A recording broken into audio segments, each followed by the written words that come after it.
Thanks everybody for coming out tonight and joining in this conversation about my new book, A Planet of 3 Billion, and what it means in the context of the 50th anniversary of Earth Day.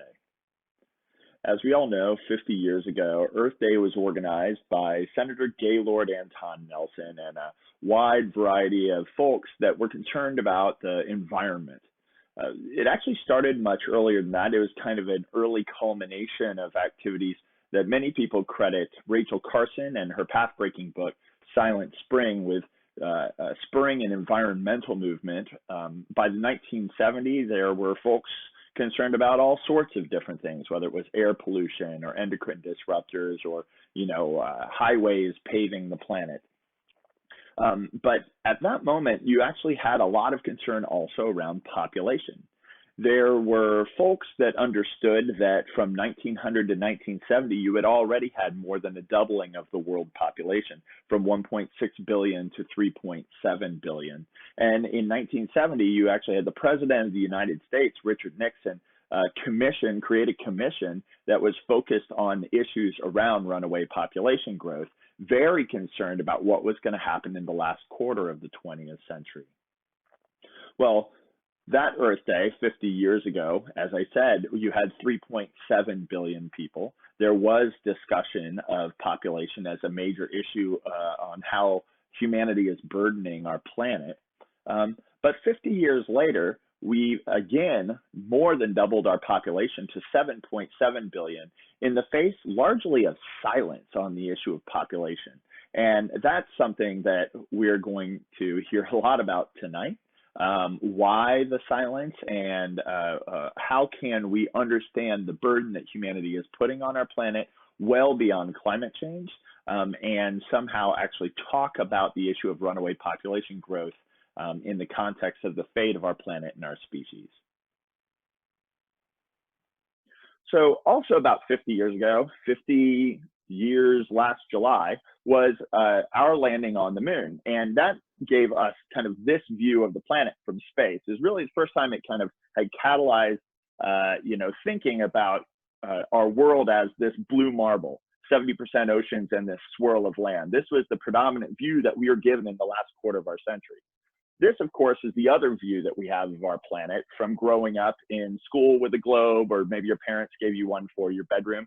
And it's the political borders. How big is my country? What country is adjacent to mine? What borders were fought during what wars, and how were they negotiated? How many more people live in one place than another? But I would argue that what we really should be raising our children on, what we should have been raised on, is this globe. And this is a biogeographical methodology called the ecoregions methodology. And this is, if you want to Google it, the ecoregions 2017 data set.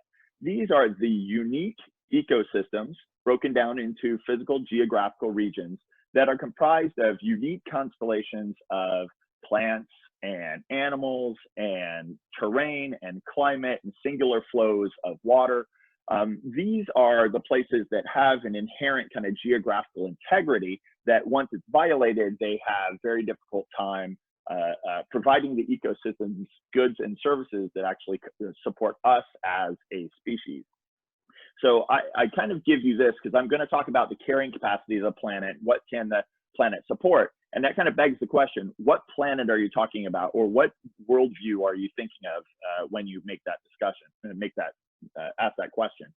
And I would move to this, which is, if you look at the cover of my book, or if you have it in front of you, in the middle of my book are a series of continent scale maps of those ecoregions, and then the human footprint that we have foisted onto our planet, which has undermined the ecological carrying capacity of our planet. Very quickly, the red is population. More red is more dense. The big black smudges across many of the continents are intensive agriculture, which have deleted the historic wildernesses that were there. I'm from an agricultural family and I support agriculture, but there's no denying that an acre of farmland is replacing an acre of historic wilderness that was there for thousands of years. The pink or purple are toxic sites that riddle our planet. Hard metals, endocrine disruptors, on and on and on. You can see the roads. These are only major highways, because if we had more than major highways, this map would be black at this scale. And then you have the dead zones at the water's edge, that is nutrient runoff from our agricultural and urban life. And then the plastic waste that covers our oceans. I bring you this first to make people think about the human footprint, because as I'll say several times here, the human footprint is much bigger than our carbon footprint. And it was in Earth Day's original formulation 50 years ago, prior to climate change even really being an issue, that it was this kind of menagerie of human footprint that people were very concerned over. So how could we possibly have gotten there? That didn't happen overnight. We used to have pristine historical wildernesses where humanity really tread lightly on the planet. So I want to start you with this little video. It's cropped from an American Museum of Natural History video that I just love. And if you remember, about 100,000 years ago, we had fewer than 10 million people on the planet. And as we got to 1 AD, you had about 170 million. With the dawn of agriculture and kind of organized human habitat, cities, if you will. So I'm going to hit play, and this goes for a little over a minute. And it lets us kind of track what happened from that 170 million people moment in time at 1 AD until now, where we're sitting at 7.7 billion, growing at 85 million a year. It's not like nothing was going on there here on our planet, right? We had the Han Dynasty, the Roman Empire. We had the Silk Road, where humanity was transecting all of Eurasia in order to trade goods with flows of people.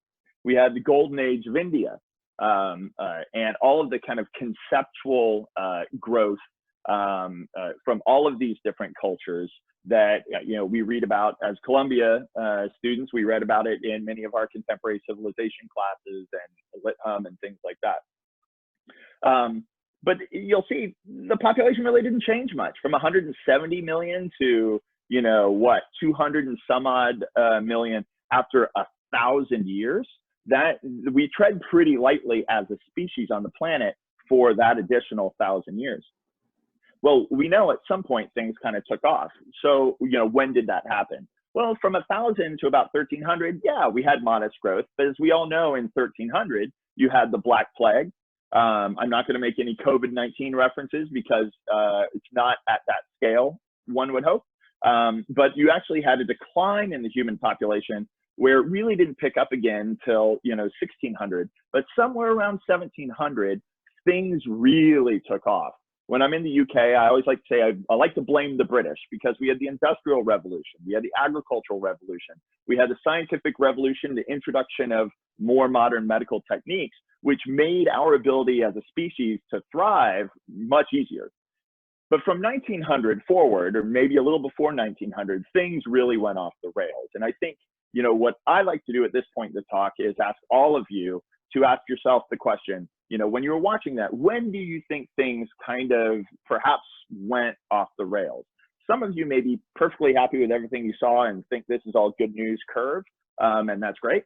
But then I'd also like to ask you to Google the date of your birth and the world population and try to think about what has changed just in your lifetime, because this was over 100,000 years.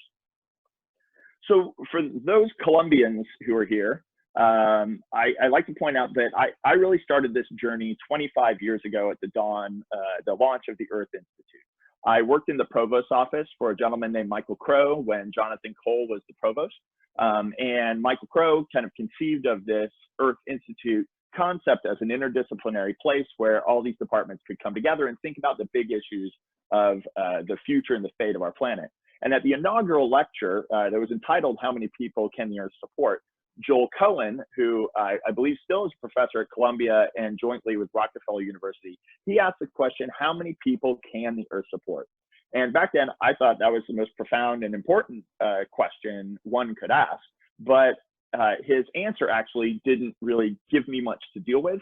And it probably took me 15 years of my own life to try to grapple with that, to come up with my personal approach to this, and that actually is embodied in this book, or eventually became embodied in this book. So I'd like to ask all of you to ask yourself, how many people do you think the Earth can support, right?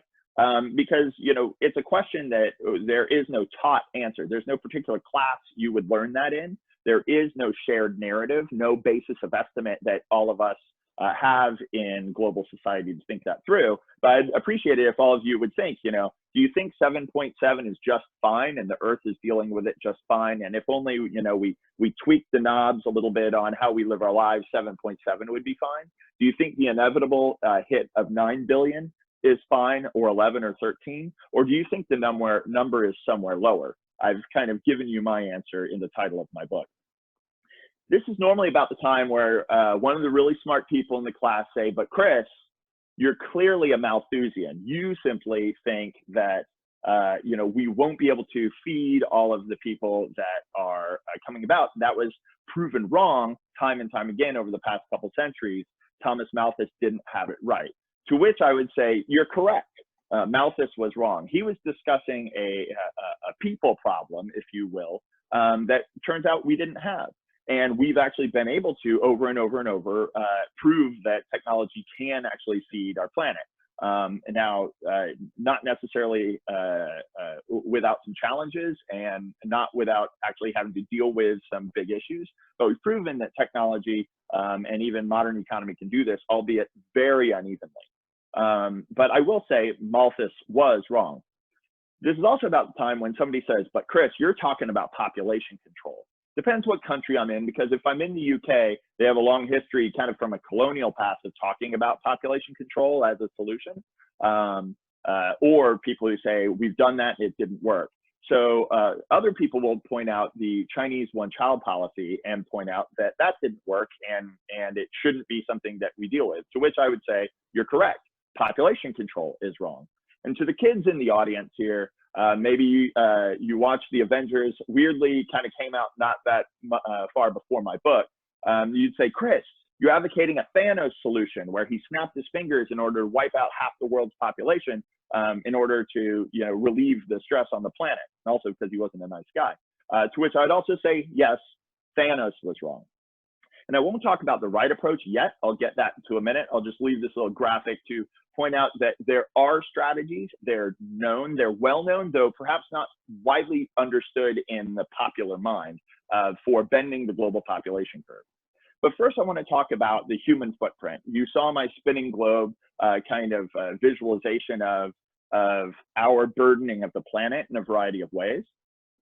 And this is where I want to speak to all of you who care about climate change, because I think one of the most dominant narratives in Earth Day discussions, if you read the news, is how we're destroying the planet with climate change. If you're tuned in today, you probably are concerned about climate change, which means you're concerned about your carbon footprint. But here's where I'd like to challenge your assumptions a little bit, perhaps, or validate some of your assumptions, perhaps, and point out that climate change and our carbon footprint is a subset of our human footprint. And it's actually a small subset. That's not to diminish climate change, because I'd point out that the climate change community often underplays the impact of climate change. For instance, on the phytoplankton that generates 80% of our breathable oxygen, our oxygen budget on our planet, the acidification of the ocean as we absorb carbon in is going to actually impact that phytoplankton and its ability to generate the oxygen we breathe. And that really doesn't even make it into much of the climate change discussions and the reports. So I always like to point out that my little quip is climate change.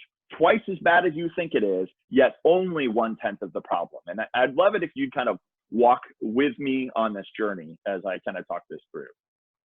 So back to this eco-regions map, I think it's useful to take a little bit of a tour when we say, you know, undermining our planet's ability to support us as a species. This is the planet I'm talking about. There are also marine eco-regions that I didn't include because it kind of clutter up the map. I apologize. But I'd like to give you this little video journey of just a handful of these. There are hundreds and hundreds of unique eco-regions. I grew up north of that blue tip on Florida, which is the Everglades. These have very specific names that we've heard of.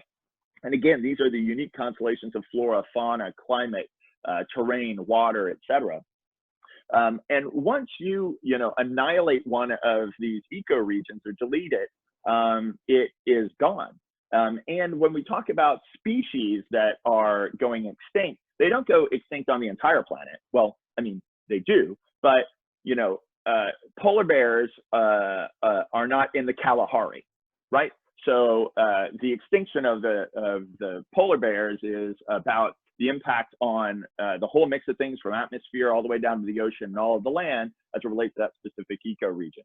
So I would encourage all of you, if you do Google ecoregions 2017, I've lost days and days and days on this website where you can try to understand these places that we need on which we need to think about the human footprint. So again, human footprint, you've seen it before. I'm just going to keep bringing this back to you. There's a distinct geography to the human footprint. We know this. I think we all know this as educated people, but we kind of forget the specifics of it. And I think it's important to always come back to the map. So how could we possibly have gotten from here to there over the past, 10,000 years or just a couple hundred years? I'd like to point out that we actually all suffer from a disease, and this disease is called the shifting baseline syndrome. This is a term coined by a fisheries scientist named Daniel Pauly back in the mid-90s. There's a great TED Talk on it I encourage you to watch. And he, as a fisheries scientist, was pointing out that, Grandpa would say, back in the 50s, I used to catch fish this big. And a lot of us would just dismiss him because we thought he was, a little crazy. And it turns out Grandpa might have been crazy, but when Daniel Pauly actually did the archival work, photo archival work in Key West, he was able to show that within a certain species, right, the fish did get progressively smaller and smaller, and now the fish of that size are unavailable. Now, this isn't about fish. This is about all of these ecological resources, right? It could be about the loss of green space in urban areas. It could be about, the nature of our weather as it intersects with our crops and how things have changed or cooled or warmed up over time. But our baseline that we grew up with, that we were born into, shifts. And while we recognize that in our lifetime, our children who are born into it think that is their normal baseline. And it's very difficult for us to convey in any meaningful way our old baseline to them so they could experience it firsthand. For me, my method is geography. Understanding how change over time in geography has occurred, I think, is a great way to convey it, but not everybody thinks that way. So in this human footprint, the baseline has shifted, and it's shifted through two very different processes. One is what I like to call the industrialization of the global landscape. We have we've created a whole host of machines that help us grind the Earth's surface, mow the Earth's surface, chop things down off the Earth's surface. Just hundreds of millions of machines that let us do this, probably billions, on a regular basis to force not only change on the Earth's surface, but keep nature from bouncing back. And we also have what I like to call the geography of human waste. All of our kind of profligate consumption has led to either industrial waste or post-consumer waste, and many other kinds of waste, I'm sure. I like to use this graphic here because, in a way, this is put forth, if anybody's ever heard of the half-Earth thesis from E.O. Wilson. He's a professor at Harvard, coined the term biodiversity. And they use this on their Facebook page as though, if we're going to protect half of the Earth, as he fights for in his 2016 thesis here, we could have enough so that the planet could support us as a species. He wants to set aside half of the Earth's historic wildernesses apart from all human contact to support us as a species. And that's their graphical good news story on their Facebook page, which I find entertaining. But taking that ecoregions map that I presented earlier and their calculations, and we can question their assumptions and their variables and their data. Taking their assumptions here, they were able to generate the parts of the world that are currently imperiled and incapable of getting back, or largely incapable of getting back to 50% protected, those that could recover with a whole lot of work, those that could reach half, and those that are half protected. I like to point out that there's really no places on the planet other than some remote places in Greenland and Antarctica that are actually all protected. And of course, we know what the impacts of climate change are there. So I think we can be deeply concerned that we can't point to a single geography of our planet and say, well, no problem, at least that part of the planet is fully protected. So how do we understand this human footprint? And I want to quickly blow through a bunch of these. I already talked about atmospheric carbon. And again, most people are listening to a climate change talk today, most likely. And while I believe it's twice as bad as most climate change people will make it out to be, it's only 1/10 of the problem. So I want to focus on industrialization real fast, because going back to the end of the last glaciation, 16,000 years ago, as the glaciers retreated, humanity, because humans need heat to cook their food or keep warm, and they need fiber and materials to build their structures. We beat back these forests where all of Europe, all of Japan, all of Iceland was covered with trees. And you probably wouldn't hear this from most people on an Earth Day talk, but thank God for coal, because had coal not come along, we would have obliterated all of the trees. And had oil not come along, mostly probably for the masts required for tall ships, you know, we would have wiped out all the forests on the planet, all the remaining trees. So, you know, it's kind of a story of inexact progress. And in many questions, we even question the nature of our progress. But certainly there are things over our history, long history of extraction and combustion, where we've transformed the nature of our surface of our planet. Agriculture, again, I'm from an agricultural family, but every place, every hectare of land we cultivate used to be historic wildernesses. And those giant black smudges, as I pointed out, represent enormous swaths of the Earth's surface that used to be historic wildernesses that provided us the ecosystem goods and services we need to survive as a species. Manufacturing, we've all seen all those factories from a long time ago built out in the frontier to take down all of those resources and manufacture useful things that we wear and use and use to live our daily lives, where those factories are actually now just kind of hulking exoskeletons to capitalism's past. Well, it's not like they have been torn down and all of those historical ecosystem resources have somehow been replanted. In many cases, those scars are still there. Our infrastructure, we have bisected and transected our eco regions with massive highways, with rail lines, with all sorts of kinds of infrastructure that have made it so animals can't even engage in basic north-south migration patterns. There's a fantastic piece in the Washington Post the other day with a massive map showing all of the species that stop at the highway when their historic migration paths would have taken them past. And of course, their mating and all their other kind of natural processes are tied to their migratory processes. Urbanization is a double-edged sword. The prime many of the other parts of our planet. It turns out that by 2050, 75% of our planet, of our population will be in an urban setting already. And it turns out there's a lot of good news to that, but we have to be honest with ourselves that every square meter that we pave in an urban environment is a square meter that is providing zero ecosystem goods and services to us as a species to support us over the long run. And while for a while that might have made a lot of sense, and you calculate how much we pave the planet with impermeable surfaces, turns out it's not sustainable. To move on to human waste beyond carbon in our ocean dead zones. I talked about the 400 dead zones that we have because of agricultural and urban runoff. These weren't even discovered until the 1970s, with the first discovered in the Baltic Ocean, where scientists realized there wasn't enough dissolved oxygen for marine life to survive. And, you know, once they reached out to the larger scientific community, it didn't take long to identify more than 400 ocean dead zones where marine life is incapable of surviving. And this kind of tragedy continues to unfurl out in the scientific literature, because while I was finishing the last chapters of this book, we discovered the two now largest dead zones, one in the Bay of Bengal and one in the Arabian Sea. And these were prior to that unknown, and it turns out that they're the largest dead zones on the planet. But for us Americans, we can just look to the end of the Mississippi River in the Gulf of Mexico, where we have a dead zone that during the summer, right, also difficult to map because it's seasonal, but the summer it used to be the size of Rhode Island. then the size of Connecticut, and then the size of New Jersey. And this, along with the acidification of the oceans, means that high seas and 10% of the ocean can be incapable of supporting marine life.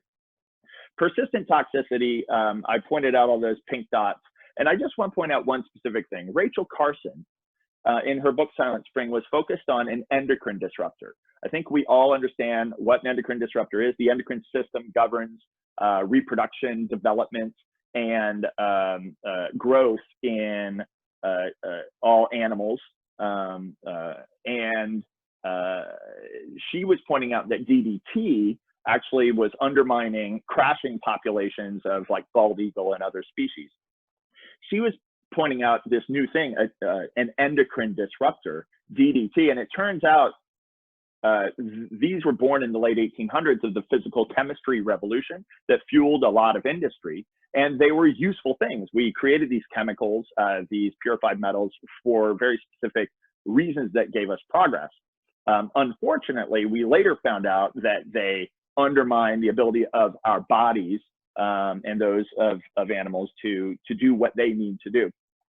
And while she pointed out in her book about DDT, it turns out there are thousands and thousands of endocrine disruptors. It took till the 1970s with Earth Day and the creation of the EPA to actually have regulations on the books just in America, forget about the rest of the world, just in America, to try to understand the pattern, the geographic pattern and dispersion of these endocrine disruptors. And then ultimately, you know, we needed to map them, and to this day, we still don't have them well mapped because many industrial interests do what they can to undermine the implementation of those regulations. So persistent toxicity, you know, this is a thing that kicked off the environmental movement with DDT, but yet Rachel Carson only talks about one endocrine disruptor, and it's the global footprint is much more massive. Biophonic disturbance, this may sound strange to talk about sound pollution, but it's important to understand that the global soundscape is comprised of three different kinds of sounds. One's geophony, right? The sound of a volcano, the sound of wind, the sound of crashing waves. One is biophony, right? Which is, you know, the chirping of birds and tigers growling, what have you. These are all the sounds that animals might make in order to mate, in order to navigate, or in order to hunt. Kind of essential things if you're an animal that would like to survive and have offspring. But then there's anthropophony or technophony, which is the amazing soundscape that humans have created that are operating on the same wavelengths, and in many cases make it impossible for various animals to do that hunting, that procreation, or that navigation. And so you always have to ask yourself the chicken and egg question. You know, in this urban landscape, why are there no animals? Did we eliminate their habitat, or, you know, did human sound drive them off first? And unfortunately, I think those are mutually reinforcing very bad processes. And then lastly, ocean garbage. I point this one out last because it wasn't until 1996 that we even knew there were ocean garbage patches. A gentleman by the name of Captain Moore, who is an American captain that was crossing the Pacific Ocean, I guess one day wasn't at the helm and was down on the deck and looked over and saw a ton of garbage as far as the eye could see. And he brought that back. He now has a foundation that advocates for this. And now this is a major topic of single-use plastics and plastics in the ocean. But we really haven't done anything about it. Only one young man named Boyan Slat in the Netherlands raised money to try to come up with a methodology for collecting garbage out of the ocean. And he only succeeded at it finally this last fall, which means a quarter century went by since we knew about this. And humanity as a species did nothing about it except for add to the volume of ocean garbage, which I think is a rather damning critique of us. That's why I like to point out that climate change is twice as bad as you think, but only 1/10 of the problem. Our human footprint looks like this, but probably much, much worse, because this is only 5 layers of the stuff. I don't even include the ocean garbage and acidification of the ocean, all that, because the whole map would just be, you know, impossible to read. So you might say, okay, Chris, you're saying that the Earth actually can't support what we have. How did you get there? Did you just pull a number out of the air? And I like to point out that I'm not the first person to do this. And it turns out that there are a variety of scientific communities out there that have thought this through, going back to the 70s. So the energy thesis actually something that was put together by John Holdren, who was Obama's science advisor, though decades ago, when they were looking at issues of peak oil, and renewable energy really wasn't there yet. So the question of, how many people can the earth support in their mind really became an issue of energy and how much energy do we have. And even if we plummeted the amount of energy we use per capita, like absolutely plummeted it, they were stretching to come up with a mathematical solution to think that we could support 2 billion humans. I personally reject that. I think a lot has changed in the energy realm. I'm very sympathetic to what they did, and I'm glad they've been engaged in the scholarship, but I respectfully disagree with their approach. The planetary boundaries thesis are folks out of the Stockholm Resilience Center. And it's another group that's put amazing work into thinking through how, what are the boundaries that cannot be crossed if we are going to have a sustainable planet that's capable of supporting us as a species. And they have 9 different boundaries that I won't go into. And my concern with them really is, if you ask them how many people can the earth support, they really won't answer the question. Their answer is, well, we can have as many people as we want as long as we live inside these boundaries, which I think is disingenuous personally. But my biggest concern with them is they really haven't looked at anything geographically. So I can't understand where in the planet could support us and where can't, what needs to be restored, et cetera. It's more these amorphous atmospheric carbon and things like that, which are important, but I think ultimately don't answer the question. The third on the right is an ecological footprint thesis that is advocated by the Global Footprint Network and a gentleman by the name of Mathis Wackernagel, best name ever. And they have done an amazing amount of work to take economic indicators at a national level to help us understand which nations are ecological debtors and which are actually kind of have a surplus of ecological resources.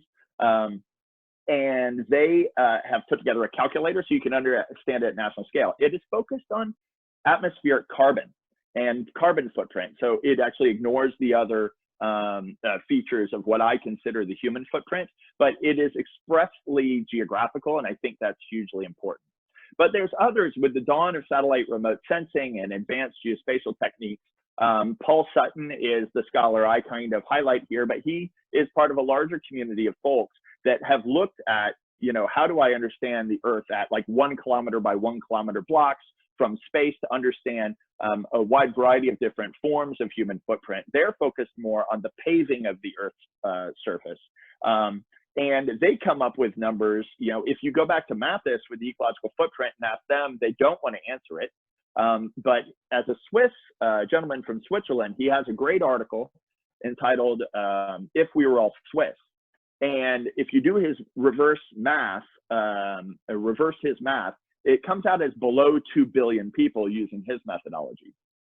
So I think once you add all these various kind of views on it, as I do when I put together my own thesis, it is hard to come up with a number actually much above 2 billion.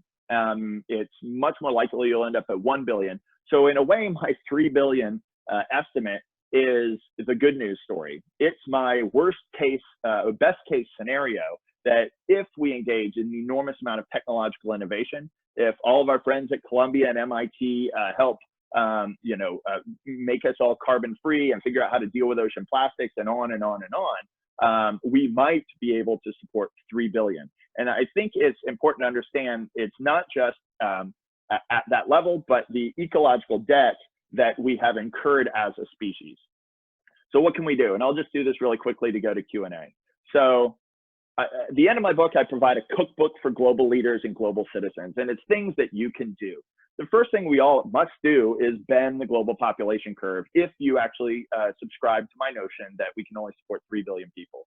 Women's empowerment, it turns out that any geography where women are empowered, women are educated, women are integrated in the workforce and have access to family planning technologies, you have below replacement value fertility, or pretty close. So it turns out we're not talking about Thanos, we're not talking about policy, we're talking about empowering women. And that's got to be the first thing. Many people that focus on family planning first, God love them, and I support kind of all the work that they do. But in the end, when women are empowered, educated, and integrated in the workforce, a lot of the access issues, other than laws that forbid access, work themselves out in supply chain. And I think all of us can play a role in women's empowerment in our daily lives, in how we raise our children, the pressure we put on our policymakers, and frankly, the pressure we put on the journalists that cover this mix of issues who underplay the role of population and climate change, and weirdly underplay the role of women's empowerment in population.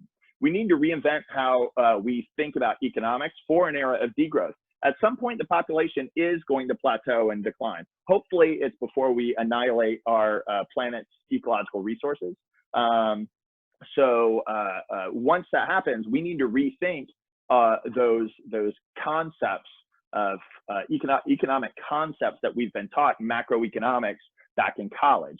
Because it turns out the assumption that population growth will just keep going forever isn't sustainable. We actually have to think through, and this is something we can all do at our community level, deindustrializing and rewilding our landscape. I love this picture because the World Resources Institute was asked the question, what could be reforested on our planet's surface? Not by eliminating cities, eliminating suburbs, or anything like that. And it turns out, we can question their methodology, but it was enough room to fill all of South America. So it turns out there are opportunities to rewild, to deindustrialize kind of those old exoskeletons of capitalism that we could all be doing proactively if it was part of a conscious strategy. And we have to remove kind of this vast geography of human waste. And I think the important thing to understand here is that it's massively energy intensive. So we actually have to have not only carbon-free energy to get off of fossil fuels, we need a surplus of fossil-free energy, carbon-free energy, that can help us clean up this centuries of human waste. We have to pay down this ecological debt before it comes due, the same way you have to pay a loan shark before he breaks your knees or kills you. So this shifting baseline syndrome is something that all of us, there's a lot of smart people on this call, probably a lot of people deal with data. To try to marshal that data, I love to do it through maps, but there's other ways to help us communicate to people how we've gotten from there to here and where we're going.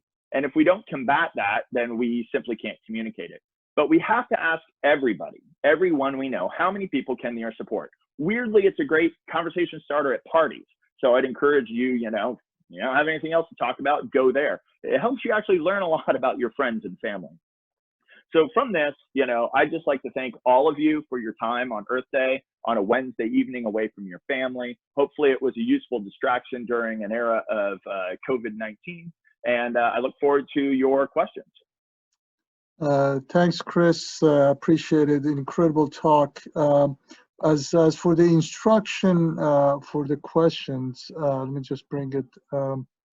So basically, it's very easy. You see a button. There's a hand at the bottom of your screen or on your screen. So you click on it to raise hands, and our club admin would in turn unmute you, and you can speak your question, and we put you back on mute, and we give Dr. Tucker time to respond. Once we are done with the raised hands, we will move to answer texted questions, if that's how you want to put your question in. And we have until 8 p.m. to cover all the questions, so plenty of time. Okay, great. So our first question, Deborah Popper, you had raised your hand early, so I'm going to open up your mic just in case you have a question. Looks like you're currently muted. Robert Jackson, you'll be next, and then Raymond Isherwood is third. Okay, maybe we'll come back to Deborah. Robert Jacobson, you're up. Hi, thank you so much. This is Robert Jacobson. Hi, Chris. Hi, Robert. So in the back of your book, you have some letters that you wrote to global leaders. Did you hear back from any of them or any of their representatives yet? You know, working on it. It turns out these are people that don't have their contact information easily accessible. So the Pope, his Secretary of State wrote back, it has been received, and there are copies of the book floating around some of his bishops, particularly some of the folks that were part of their climate change the announcement of the shift of kind of the Vatican's view on climate change. So that's been nice to see. Bill and Melinda Gates, I had the opportunity to speak at the Bill and Melinda Gates, long name here, Bill and Melinda Gates Institute for Population and Reproductive Health at Johns Hopkins at the Bloomberg School of Public Health.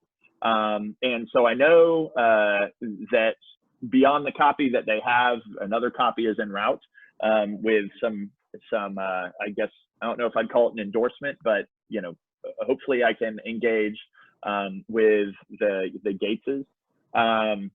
Xi Jinping does not have an address hanging out on the web that I've been able to find, and all my contacts in China have no idea how to get to him. So if anybody's got a recommendation, I'd appreciate it.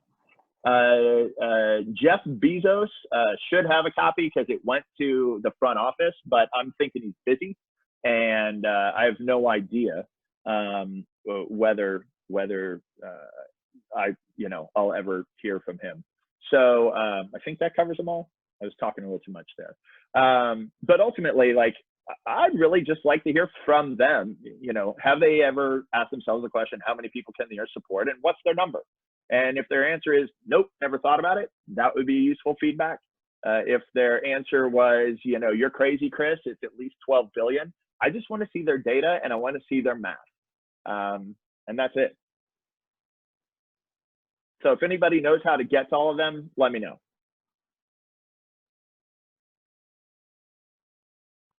Great. He says, thank you. Raymond Isherwood, you're up next. Oh, it says you're using an older version of Zoom, so I can't allow you to speak. But Raymond, if you want to text me your question, I'll ask that one next. So next is Colin Aggie. I'm going to open you up, and then next is Joanne Segrin. Oh, great. Hey, Colin. Can you hear me? I can. So this may be an awkward question, but I got to ask you the COVID-19 question. Is COVID-19 the planet fighting back in kind of a brutal way of seeking equilibrium? Yeah, I feel like, if so, can we expect more? Right. I feel like I'm going to be really unpopular for saying this because I've been reading all of these articles with that theme. And while I think there's a little truth in it, they're not hitting home with me. I think there's a long history of epidemics and plagues, you know, where you've had diseases hop from animals to humans, right? You can go back to the Black Plague for that one. Humans have had intimate contact with animals for a long time. The question is, in this day and age, why? You know, why do we have wet markets in China? I think there's also a debate, honestly, about whether it came from the wet market. Not that I don't buy into all the conspiracies that it's an engineered pathogen, but certainly mishandled things could be. So I think, unfortunately, like, the thesis is true, right? We have been pressing on the planet. We have been invading natural spaces, and this is the kind of thing that's going to happen. Of course, it's been happening for a very long time. I do think as population goes up more and more, you're likely to have more and more contact. And of course, because we have dense urban environments now, the virulent nature of these epidemics can have a much bigger numerical impact. So I don't know, I guess I'm very sympathetic, but that's not the formulation I choose. And when the other people, I thought you're going to ask the other question, Colin, which is, Chris, COVID-19, you're getting what you wanted, right? To which I say, no, global pandemic is not a strategy. And that's not something I've advocated in my book. So hopefully I kind of addressed the question. Great. Okay, next is Joanne Segrin. I'm going to open you up.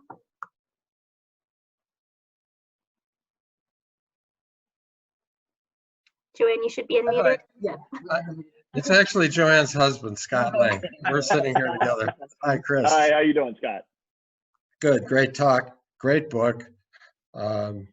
We've been spreading it around, and we think everybody should, because Well, it's a thank way you. to kind of orient yourself towards the possibilities of what can be done. But my question has to do with your second solution that you mentioned, but you didn't really go into it at all. The economic theory of, that underlies a lot of the problems we have, which is based on growth for the sake of growth, and doesn't really take into account external costs. And I wonder if you could just talk a little bit about that, because I found it really fascinating.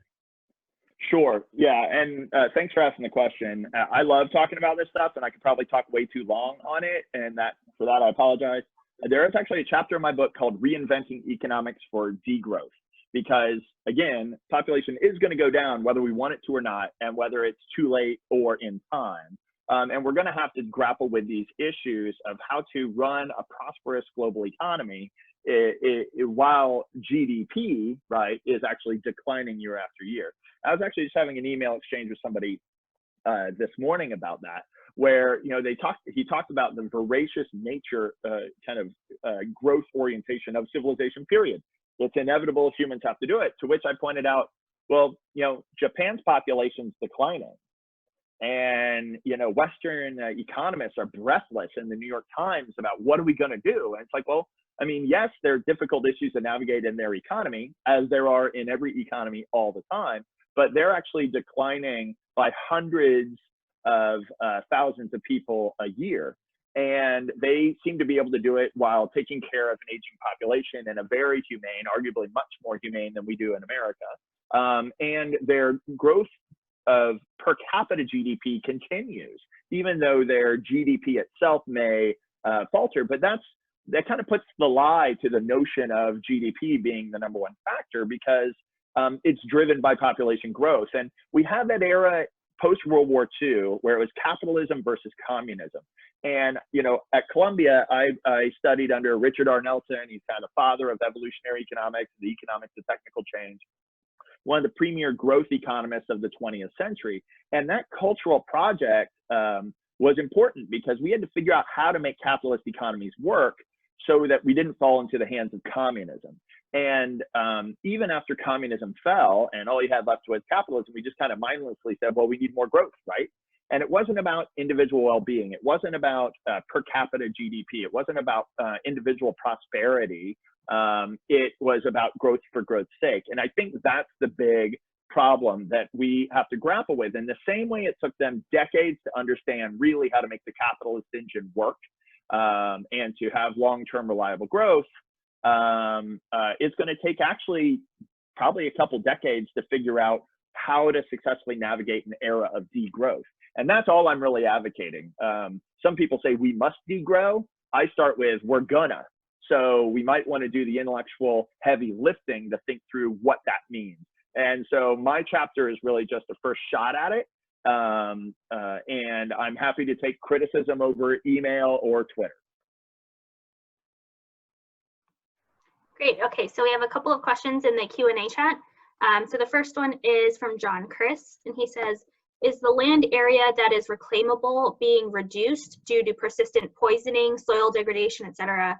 The longer we wait, is there less we can recover? I guess I'd reframe that and say the longer we wait, the harder it will be. The more energy that would be required to do it.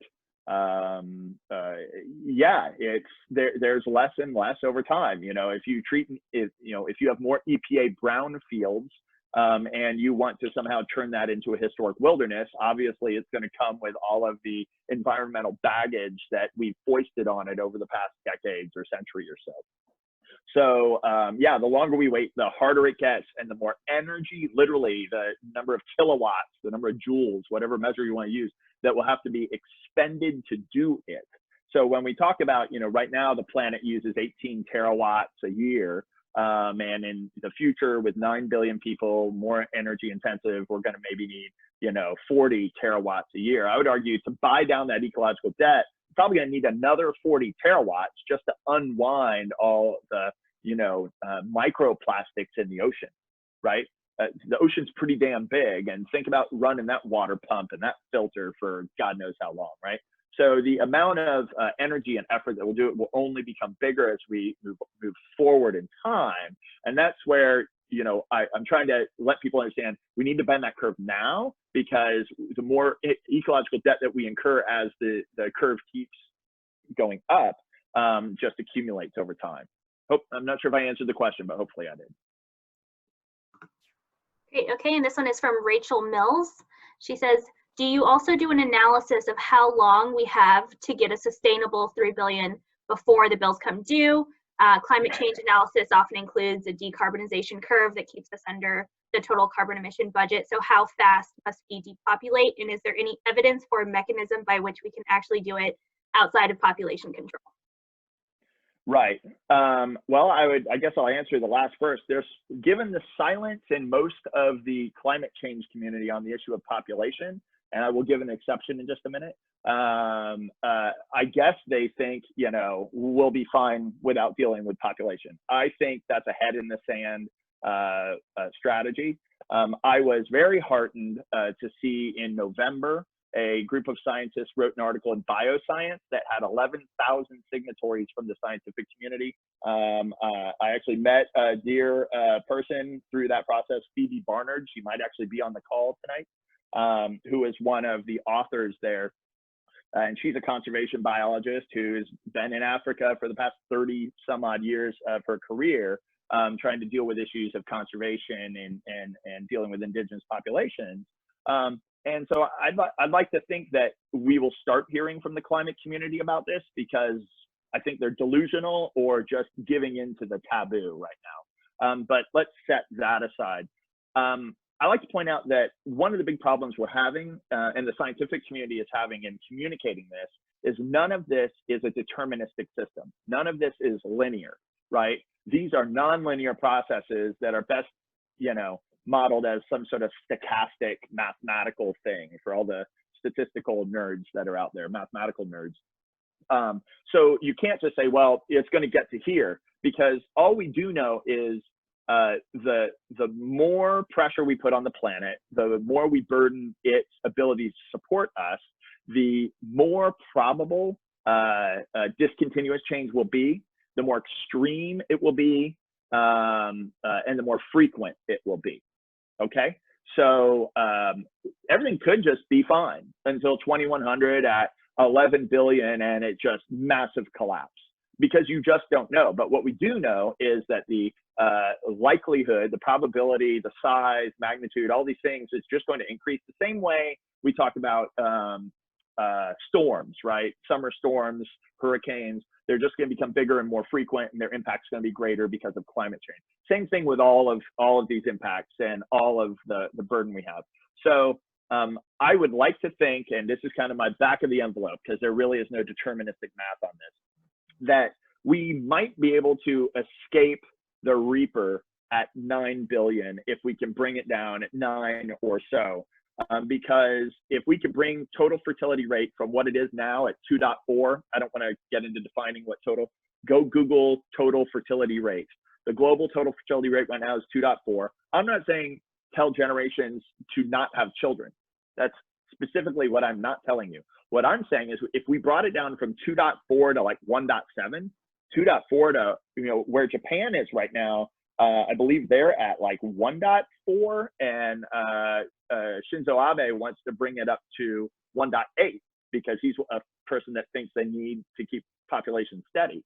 So if we were able to bring it down to Japan levels, we would hit around 2100, 3 billion. And I just like to point out that every day people die. Pretty reliable thing. A certain number of people are going to die. The question is how many people are born into the planet, because if you're able to bring TFR down to 1.4, things go down, down, down very quickly, which means if you hold your carbon, per capita carbon the same, carbon goes down, not up, right? And if you reduce per capita carbon, then carbon really plummets. And think about that in terms of plastic and all of the other forms of human footprint. So again, I'm really bad at this. Sometimes I go off the rails. I'm not sure if I answered your question, but I'm happy to take this offline over email or Twitter. Great. I was able to get Raven's question, and so it was, what role will nuclear power play as we go forward? You know, if any new nuclear reactors ever got, you know, approved by the EPA, there would be some impact. If they're not, there will be no impact. And I don't control the EPA or Department of Energy or any of that stuff. I think that I talk about briefly in my book, the Gen 4, fourth generation nuclear power plants that are fail-safe, smaller, could even recycle kind of that giant surplus of nuclear waste that we have, rather than having it in barrels buried in mountains. So I think there's a legitimate role. I personally am not a pro-nuclear guy. I'm not an advocate. I guess I would be a grudging, you know, if it could put reduce our fossil fuels to zero, and Gen 4 was proven to be safe and it can be part of a larger energy mix, I guess I would support that. I actually, I kind of live in the investment world a bit. I actually think over the next 5 years, you're going to see energy sources that are carbon free, that are going to put the nail in the coffin for fossil fuels anyways. And they'll be able, because they're not radiological, they will be able to get through regulatory processes faster. So again, I guess I'm not anti Gen 4 nuclear, but I'm not really an advocate. But anything to put fossil fuel, you know, in the grave. Great. We have a couple that are calling themselves the Chris Tucker Fan Club. Liz Lyon and Chris Verlinden. All yes. right. And they say, given each of the elements of the human footprint that you identified, they have a dependency reliance on technology. For example, the ocean plastics problem is a function of our human use. The use of fossil fuels have shifted as we've created new fuel capabilities. And the acoustic pollution is largely a function of engines and the industrial processes. So how do you account for advances in technologies as you create your estimate for the carrying capacity of the planet? Yeah, right. So, and this is kind of where I said 3 billion is my optimistic number.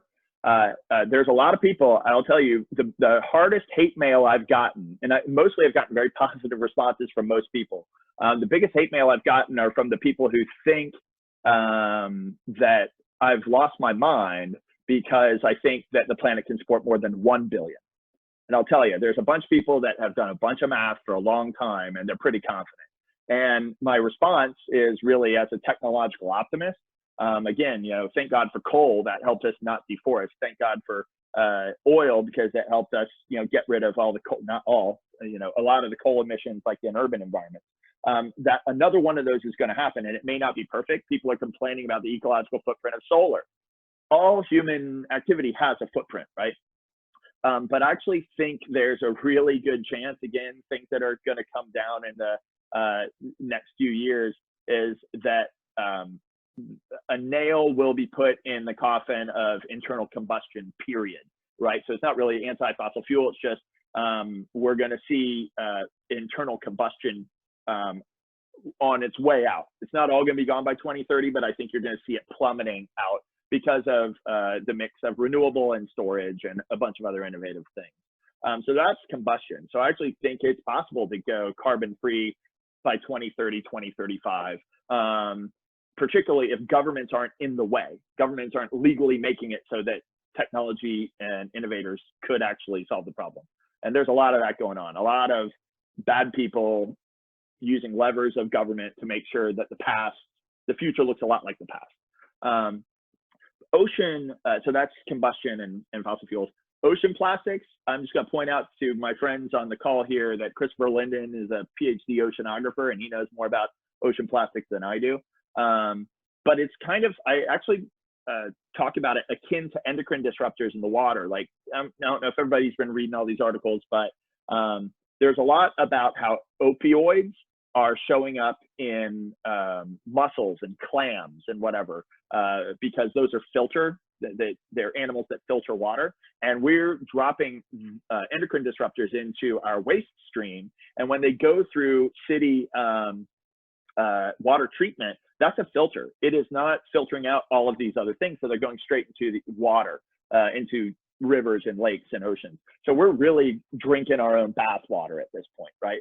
So the only way to deal with that, filter, if you're familiar with filter technologies, and for a bunch of strange reasons I'm way too familiar with kind of what they're good at and what they're not, it will require a much more energy intensive electrolytic separation of the atoms and recombining the H2O to separate these wastes and collect these massive piles of sludge that then you'd have to use like plasma catalysis to break down, right? So this is massively energy intensive. You don't just kind of filter out microplastics, they're micro. And so it's certainly not at the volumes of the entire ocean. So I think honestly, the ocean plastics thing and the invasion of plastics and other contaminants that are hydrophobic, they hate the water, so they jump on the plastics. I think all of those contaminants going through ocean wildlife and ocean food chains is truly disturbing. But you know, you guys should host Christopher Linden to give a talk on this, not me.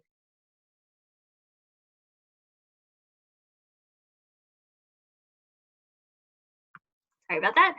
The next question is from Ellen, and she said she missed the first part, but what will cause population to fall or hit a wall? What if someone figures out how to desalinize the ocean and purify areas we've polluted, create perishable plastics? How far can people and technology push things to keep going and growing? And where does factory farming with carbon issues come into this? Right. Well, that's a bunch of issues. So let me see if I can even remember them. I may need you to recall them. So kind of my thesis, and I think it's well established in the literature, is that the way to bend the population curve is women's empowerment, education, integration of the workforce, and access to family planning technologies. There are many countries where this is already happening. Every year they have fewer people in their country, other than immigration. They have fewer people than they had the year before. And that's the strategy we should be following. I always like to point out that empowering women is inherently good in and of itself. It shouldn't be treated as a means to an end. However, on top of being a good in and of itself, it's also terribly useful in solving what most people think is an inexorable bad trend, or a trend that they frankly ignore. So I think that's the number one thing. You list desalination, factory farming, things like that, each their peculiar issues. Desalination turns out to be horribly pollution, a horrible polluter. The chemicals and everything that are used create massive waste. It also has these weird side effects. Like I was in Abu Dhabi for a conference, and they were like, hey, go swim in the Persian Gulf because it's like the Dead Sea now because we keep pumping all of the salt from our desalination operation into the Persian Gulf. And you're like, that's not good, right? So we actually are doing it at such a scale that it is having an impact in terms of where do you put the salt, but also the chemicals that are used in it are really not good. So I understand the need for desalination in certain places to give people fresh water, but it would be a superior solution to have fewer people to live within the actual watershed's hydrological carrying capacity. This whole notion that we're going to engineer our way out of this is too smart by half every single time. So I'm really not a fan there, though, you know, kind of like nuclear, I understand why we need to support it from time to time. Factory farming, in general, you know, it's not just those black sludges on my maps that show the historic wildernesses that have been deleted. It's also the massive amount of fossil fuels that are used to cultivate it every year, to beat back wilderness every year, to not just plant the seeds and harvest, but in between you actually have to spray pesticides and herbicides. That's diesel fuel that's used to like run all of those machines. And then of course you're putting all of those extra nutrients that then leach into the Mississippi River and go down to the Gulf of Mexico. So factory farming, industrialized farming, it's all bad. Again, I'm from an agricultural family. I understand why we're doing it, and I like eating food also. I try my best to eat as little meat as possible, though I'm still a meat eater. I apologize. So I think, you know, it's a real challenge, especially when we're growing. We have to feed 7.7 billion people, then 9 billion, 11 billion, and 13 billion. One part in my book, I just went at it for a little while because I was having fun with it, is people forget that it's not just the number of people on the planet, it's the number of domesticated animals per person. So the number of cattle, the number of sheep, the number of goats, the number of pigs, the number of chickens are in the billions and billions and billions. And so we actually have to sustain them also and deal with their waste streams on top of it. So it's not just us as humans. Yes, we could eat fewer animals, but if we all ate half as much meat as we used to, or 1/10, but yet we double our population, it's still an unmanageable waste stream. So I would, kind of leave you with that. That was factory farming, desalination. I forget what the third one, but you probably get my point, right? There's a human footprint. It's a very real human footprint, and ultimately, in the plus side, in the best case scenario, I think we can sustain 3 billion humans living at a roughly modern industrial scale, or modern industrial kind of a level of quality of life, and somehow not incur long-term ecological debt. Long answer to a short question. Great. The next question is from Marion Starkey, who says, what's your reasoning behind identifying a number of people that you believe the planet can support? If your population policy prescription is to empower women, why not eliminate the carrying capacity question entirely, which, as you discussed earlier in your presentation, has proven impossible to answer since it depends on consumption levels? Yeah, no, I mean, I've actually had people say your book should just be empower women. I literally had an editor tell me that. Just say empower women. It's not just population and carrying capacity of the planet that would be good things. And I'd say absolutely true. That would be a great book for somebody else to write who's probably infinitely more qualified than I am.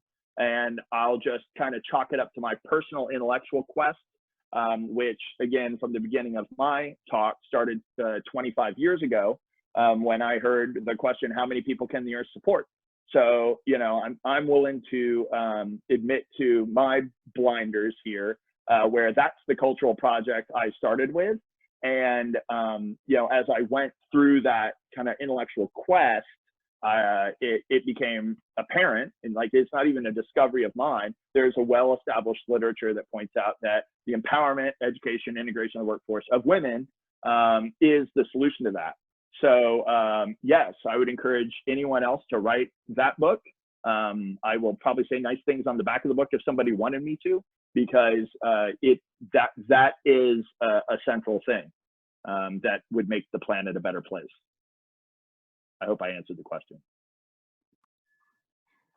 Thank you. From Leonard Levine, he says, is the current taboo in the West on discussing population limits still traceable to reactions of the Club of Rome or limits to growth studies in the 1970s, or are there others? Great question. I don't know that I have a great answer, but I'll tell you how I think about it. I think the taboo, and so the first thing I say is there's not a taboo in the West and a taboo in the East.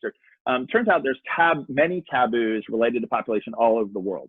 And this taboo manifests differently in different places based on their history, their geography, their cultural commitments, religion, economics, everything, right? And what I like to point out is there's kind of a gap between demonstrated fertility, what's actually happening in a place, say China or India or America, and desired fertility, right? And there's actually a big debate around, how you define desired in terms of like how many kids did you intend to have. I won't go into that. I had a 2-hour discussion with a friend the other night on that. And so there's this kind of taboo that says, well, here's what I'm doing every day, and here's really where I want to be, but we really don't want to talk about it. We don't want to have policy debates about it. We don't want to, talk about it in the context of our faith circles, if you're religious. We just want to stay away from it. And it manifests very differently geography by geography. In the United States, I think there's a whole swirl of things that goes way, way, way back to a very rich and deeply troubling and problematic history of eugenics in America. I always like to point out, one of the things that makes I don't like the word overpopulation. I kind of hate it. And one of the things I hate about it is a lot of times when people talk about it, they'll have a big picture of a big crowd and everybody in the crowd is brown or black. And then they go, overpopulation is a real problem. They never take a picture from like a Gulf tournament with a bunch of white people in a massive crowd and say overpopulation, big problem. And I think there's a lot to that. And I think that we need to be really thoughtful and sensitive about the roots of this. In America, we have some really racist roots to eugenics. Eugenics are racist, to the population debate, where a lot of the people were big, well-known eugenics folks. And actually in the UN's first population conference, it was organized by well-known eugenicists, deeply problematic. So the UN to this day, after the 1994 Cairo International Conference on Population and Development, I think, the UN is paralyzed. They do not want to touch these issues at all, because I think they've reflected on their own institutional posture in this as being historically deeply problematic. But there's other problematic manifestations of this in China, we all know, with the one-child policy. In India, if you go on Indian Twitter and you watch kind of the Hindu nationalists versus the Muslims on the topic of population, it's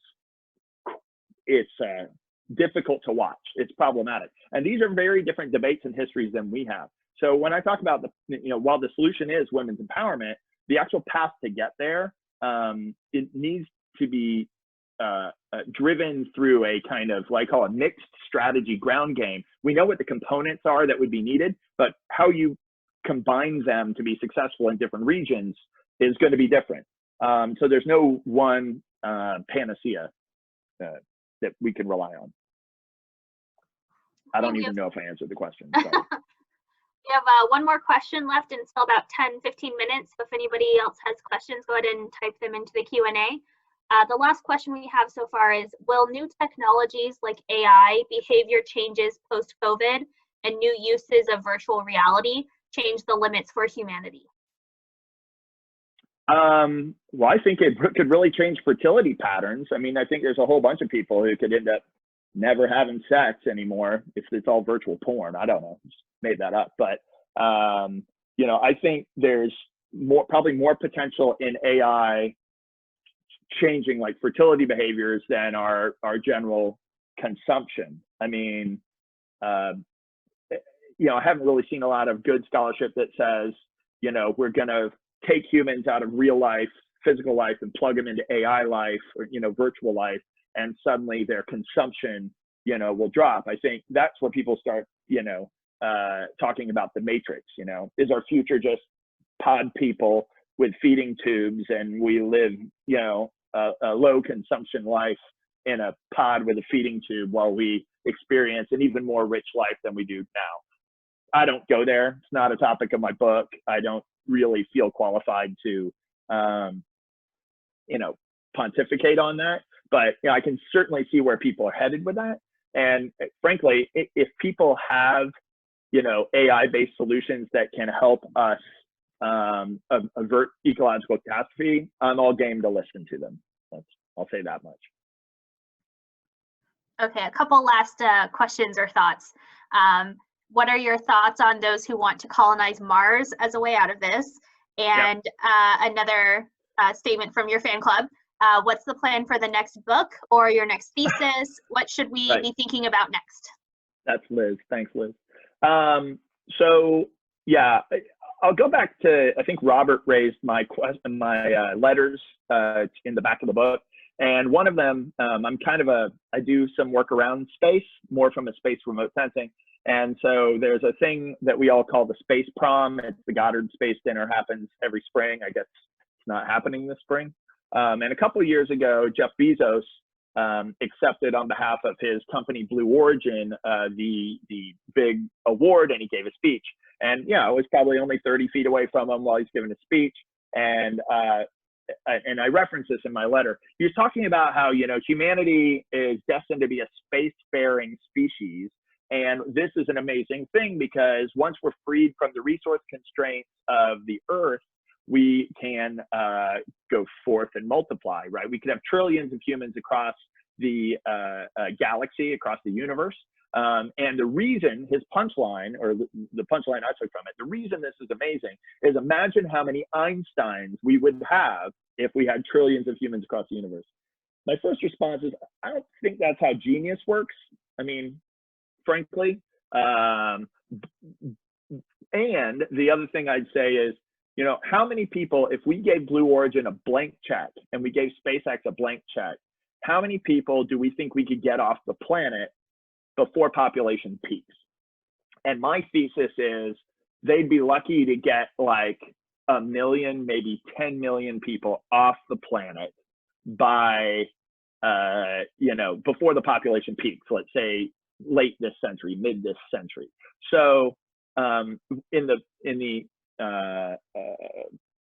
know, you often hear the statement, there is no planet B. And I'm kind of one of those people where I go, I support space. I love the idea of going to the moon. I might even pay a lot of money, exorbitant amount of money to go to space commercially, just because it sounds cool. But I think it's kind of a ridiculous assertion to think that somehow we're going to escape ecological annihilation by just continuing our upward swing on population and somehow send people out into the stars. I think I only answered, oh, that was the one question. So the second question is, what's the next book? The next book right now is watching Netflix for me, I'll tell you that much. So I kind of feel like I said my piece on this. The one piece of feedback I did get from readers when they read my cookbook is they wanted more. You know, they wanted me to go in more depth. And, you know, that was a real gamble because I could have made my book twice as thick, twice as long. And most of my friends said they're already having trouble, you know, kind of pounding through the whole thing in their abundant spare time. So it was a calculated bet to only have it be kind of this concise version of a cookbook. So I feel like I may need to invest some time in that, because that's a lot of kind of solutioneering and the ideas that won't just be my ideas. A lot of it will be things that are out there, ideas that are out there that hopefully I can highlight and show how they tie into my larger thesis. I don't consider that a book. I've probably got half a dozen half-written books on my hard drive. The next one that I really want to do is what it would be an atlas, because as you see from behind me, I'm a map nerd. An atlas that's really focused on geostrategy is kind of a desk resource for people, mostly to answer all the questions that there are no resources, you know, to answer my questions for. You know, answer all my questions and gift it to the world. But hey, if somebody wants me to write another book, send me an email and I'll think about it. Well, I appreciate Chris. Thanks. This is, I don't have any questions. We will, with your permission, Chris, we can share your email if in case people have questions and want to bug you directly. So I do want to, if you don't mind, I'd just like to thank everybody, the Columbia Alumni Club for organizing, MIT for getting the word out, all my friends who are apparently sitting at Chris's farm or in Chicago or California, whatever. Thanks for tuning in. And I think of this as a conversation starter. And if you are interested or you want to, you know, roll your sleeves up, just reach out. We'll pass along my contact information. I'd love to treat this as the beginning of a longer dialogue. Well, thank you so much. Thanks, everyone. Please keep checking our website for more webinars. You know, hopefully we can repeat this quality of information exchange. Thank you. Thank you.